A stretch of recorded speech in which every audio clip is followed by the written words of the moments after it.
fathers who beat up criminals that killed their kids in court. Murderers usually have a motive that drives them to kill, be it jealousy, malice, money, love, hatred, or revenge. But it takes a barbarian to murder children. So when these child murderers are caught, even life sentences doesn't seem enough for the parents who lost everything. A brawl started in Detroit courtroom in 2015, where the sentencing was to take place for the murder of a 3-year-old girl, Jamila. But before that could happen, a man jumped over a protective barrier and punched the defendant, Clifford Daniel Thomas, from the back, catching him off guard. 2 deputies rushed to quickly separate the two by restraining Daniel, who tried hard to fight back. Spectators scrambled for protection as loud yelling could be heard throughout the courtroom on a video shot by WDIV-TV, while a mother can be heard weeping.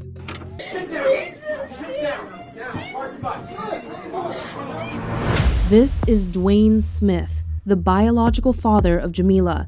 He had gotten up to give his victim statement in court when he changed his mind and decided to seek justice his own way, by attacking his daughter's killer with his bare hands. His daughter Jamila had been brutally abused and killed by 34-year-old Thomas, who was the boyfriend of Jamila's mother, 25-year-old Jasmine Gordon. The child's father was not allowed to return to the courtroom after the punch.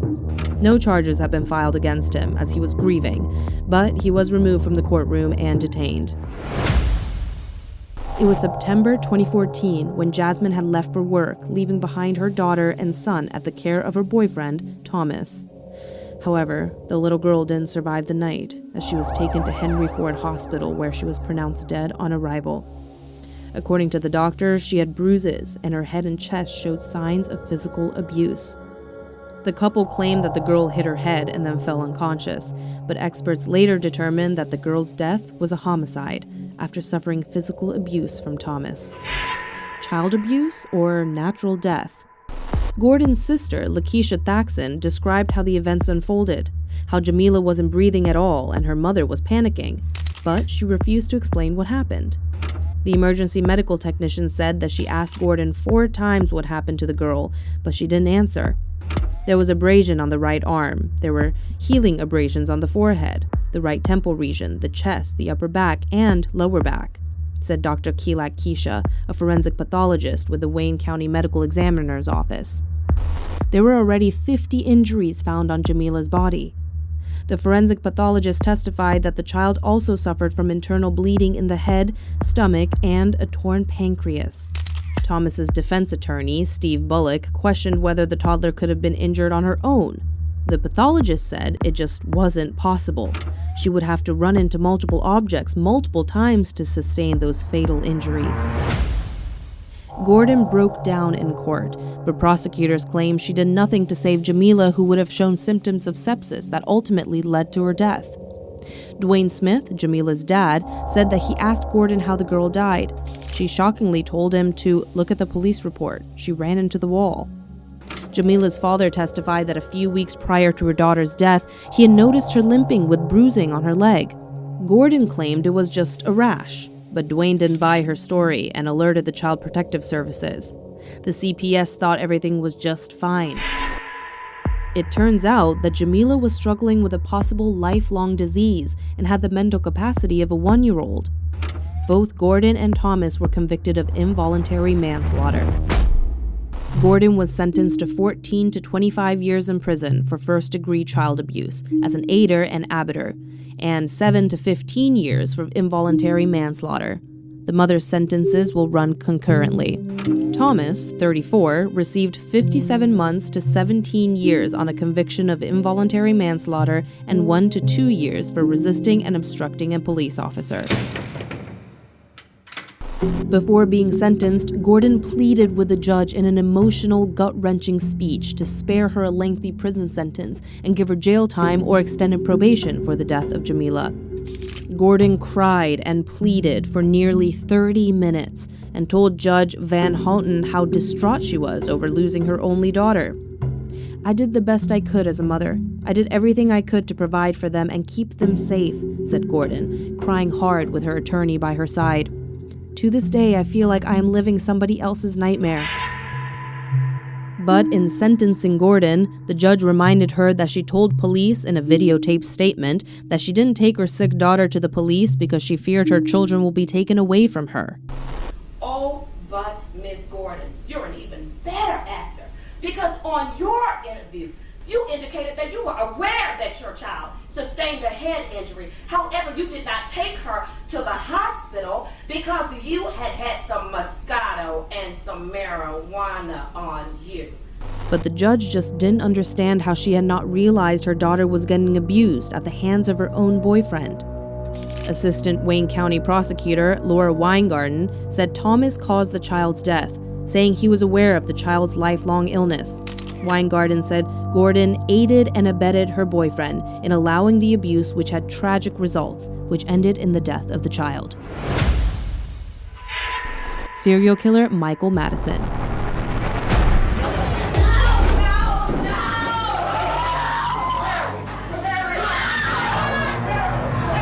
In June 2016, a man named Van Terry stepped on the podium in a Cleveland court. He tried to contain the emotions simmering inside him. Behind him, in a bright orange jumpsuit, sat Michael Madison, the man convicted of brutally murdering Terry's teenage daughter. In front of Terry sat Nancy McDonnell, the Ohio County judge who would decide whether Madison deserved to die for his crimes. Right now, I guess we're supposed to, in our hearts, forgive this clown, he said, looking forward toward the judge, then back toward the murderer. who's touched our families, taken my child. He paused. That's when Madison smiled, and Terry snapped.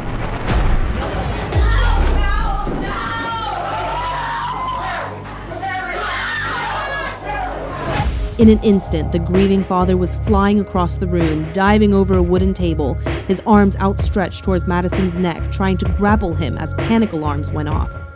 Sheriff's deputies stopped Terry before he could reach his target, restraining the distraught dad and telling him to calm down before he ended up in irons himself. Madison, 38, appeared unfazed as court officers quickly hustled him out of harm's way, while others struggled to restrain Terry. All the while, Madison kept grinning. It all began in 2013, when a series of gut-wrenching murders took the residents of Cleveland, Ohio. Madison was a serial killer who was caught after killing and mutilating the bodies of Terry's daughter, along with 2 more young African-American women. On July 19, 2013, the police responded to reports of a foul odor from a garage that was leased to 45-year-old Madison. Upon investigation, they discovered a decomposing body lying inside. Maggots were attached to the decomposition fluid. 2 more bodies were found the following day, one in a backyard and the other in the basement of a vacant house. The bodies of the 3 women were found 100 yards to 200 yards apart and were each wrapped in plastic bags. After a brief standoff with police at his mother's house, Madison was taken into custody without incident.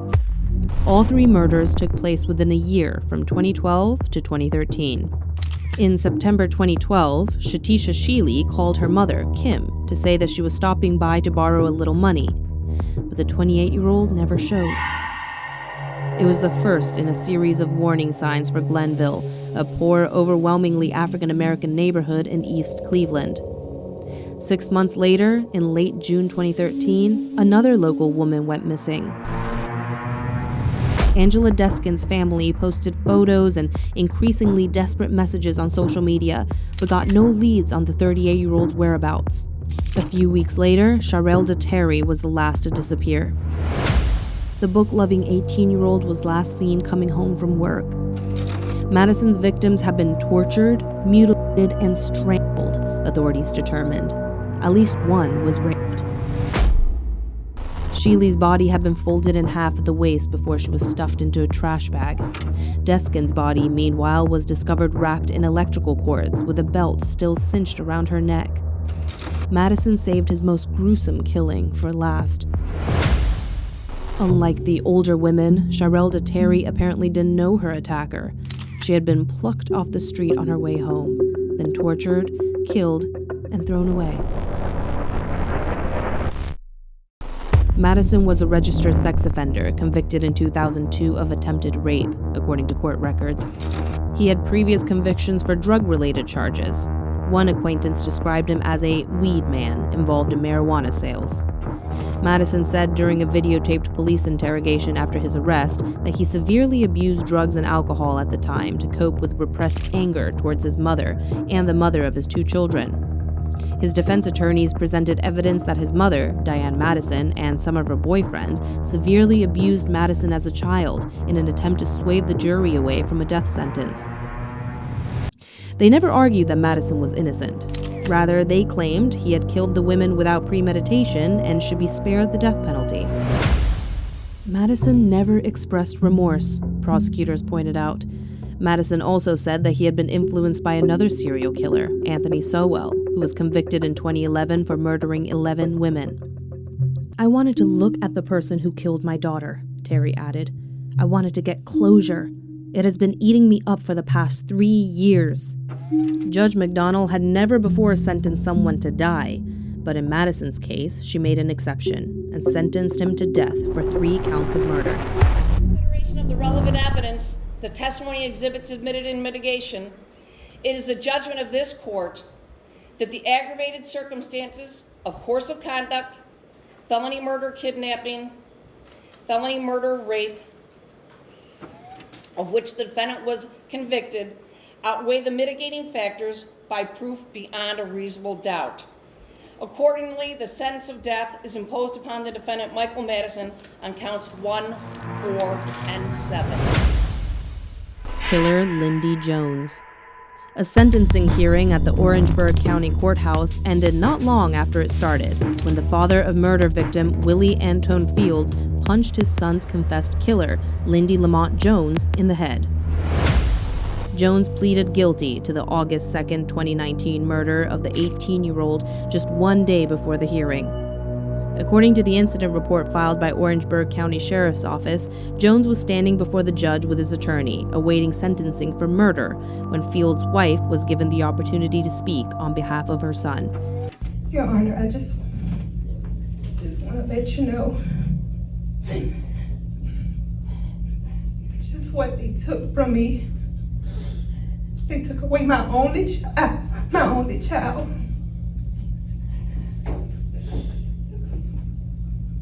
It's been so hard.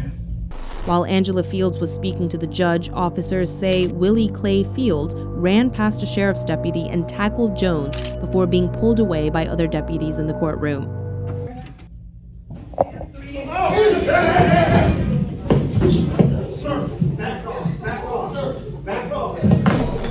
Fields was charged with third-degree assault and battery and was found in contempt of court after he was seen punching Lindy Jones from behind and tackling him to the ground as other family members were addressing the court.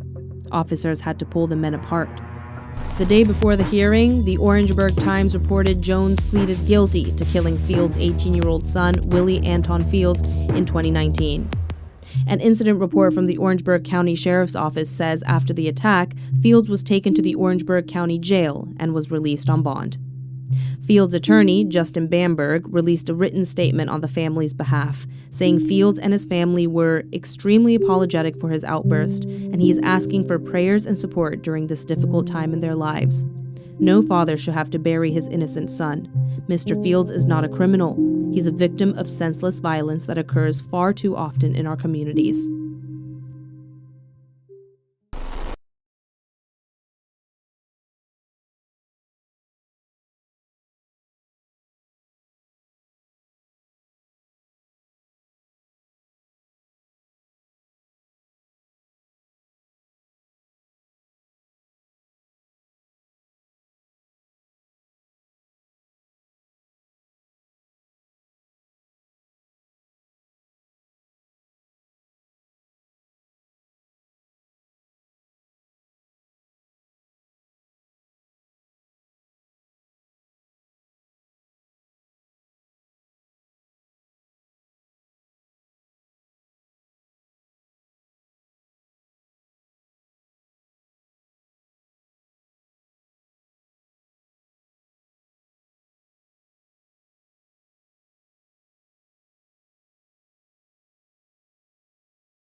People who commit the kind of crimes that you have committed must be punished, and must be punished as severely as the law allows. It is absolutely necessary, she said.